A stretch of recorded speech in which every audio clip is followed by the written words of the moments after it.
Knows What Love Is, co-written and sung by my guest, Rose McDowall, as a member of the band Strawberry Switchblade. Rose, your career did not end with Switchblade. You're still going strong within Britain's independent music scene. As part of it, your creativity seems to have blossomed to new heights with each project. You feature diverse instrumentation, a range of vocal stylings, and have been with a number of bands, 2 of your own, and with several others as a guest performer. Talk about this period while growing as a musician. I had lots of friends who were musicians, and they would ask me to do vocals on their albums, and for me that was great fun, because when you're recording your own stuff, there's a lot of pressure on you. You're really precious about what you're doing, but when you're doing it with someone else, the pressure's on them, really. So I had lots of fun working with other people and doing different things. You had a nice taste of the big time, yet you remained true to the indie scene. Why did you choose that route? Well, because I guess my experience from working with big record companies is that along the line you're going to lose your way unless you're really lucky, because there's an awful lot of pressure comes from them to get you to do things that you would rather not, and I just like to be in the driving seat of my own career. The post-Strawberry Switchblade bands you put together are Sorrow and Spell. Talk about these projects. Yeah, well, Spell was something I did with Boyd Rice, who lives in Denver. We hooked up in Japan when I was playing with Current 93, and Boyd Rice was playing over there, and Death of June were playing there, and the whole crowd of us were over doing this festival, and we were all in each other's bands, because I played with both Current 93 and Death in June. And that's when I met Boyd. I'd spoken to him before then, but I met him in Japan, and we planned to do this album. And that was great fun doing, because it was just an album of covers, which was just really good fun to do. The other things that I did with Sorrow, that was my main project, and that was songs written by myself and partly written by Robert Lee, who was my husband at the time. Basically, for me, Sorrow is about embracing sorrow and not shying away from it, because through sorrow you discover a lot of things about yourself, and you reach depths in your own personality that you wouldn't normally reach. And to me, to have experienced sorrow is a really important thing, because it's good when it's not there, but when it is there, it takes you to a very quiet, dark place inside yourself, and I actually feel quite comfortable there.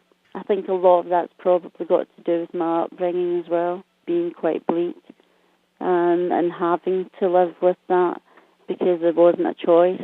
So I sort of embraced sorrow in a way, and I love melancholy, and I think that not enough people actually do that musically.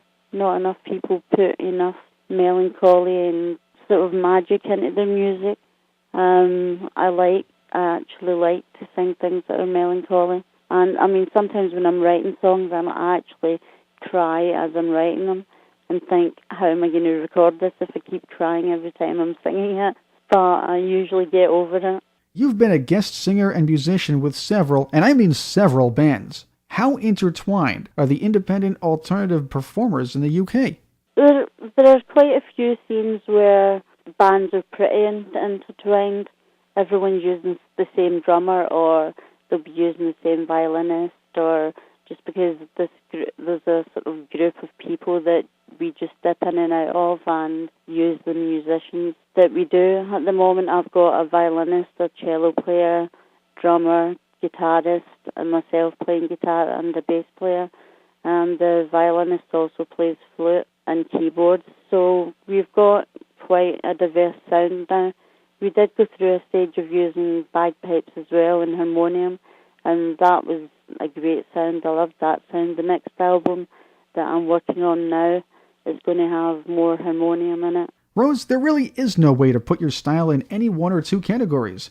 Your own MySpace page classifies you as a mix of psychedelic, emo, and country, while others have described your style as gothic, bohemian, and folkish. It's almost like we have to put you in a category by yourself. How did you develop your own style into what it is today? Well, funnily enough, I just pick up the guitar or the harmonium and just play. And I tend to focus on melody a lot. I like melody, I like darkness. So putting them both together for me is quite natural. And it doesn't really fit into any other category. And I wouldn't like to categorize myself anyway. How much old Strawberry Switchblade do you see in some of the music you write today? Well, actually, there are some songs that you can just tell that were written by the same person. I still play a couple of Strawberry Switchblade songs when we play live, usually Since Yesterday, and we play Deep Water. Since Yesterday, quite similar to the way that Strawberry Switchblade did it. Deep Water is a bit different, but it really fits with what we do now. Well, having said that, Rose, do you occasionally still wear polka dots on stage? No, I don't. I just thought I'd throw that one in there. Now, of all the places you've performed throughout the years, what were some of your favorites? Iceland was really good. I liked playing in Iceland. I actually love New York. I enjoyed playing over there and would love to play there again. I love the town. It's a really good place to be and wander around. Rose, with all the work you've done over the years, what do you want the music-loving world to remember most about Rose McDowall, the singer and songwriter? I think the diversity is quite important because I have been involved with a lot of sort of underground bands, and there's a bit of notoriety to, a lot that goes along with my name, and I actually quite like that. So I'd like people to think that I was a diverse musician, and that most of all that I could make them cry.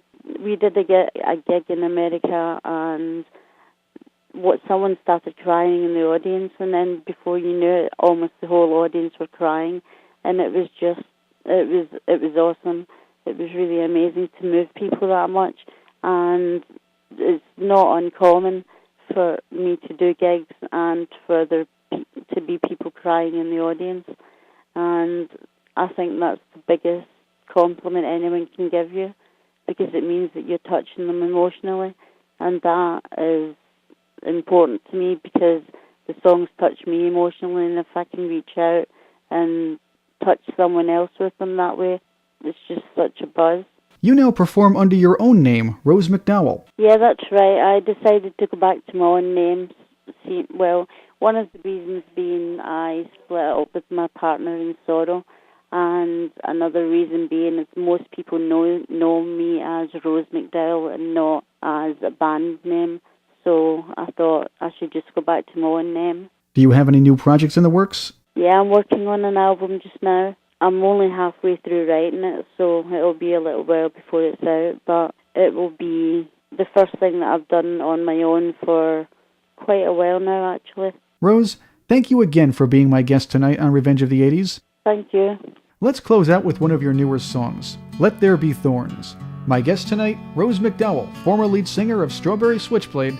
I'm Chris. This is Revenge of the 80s.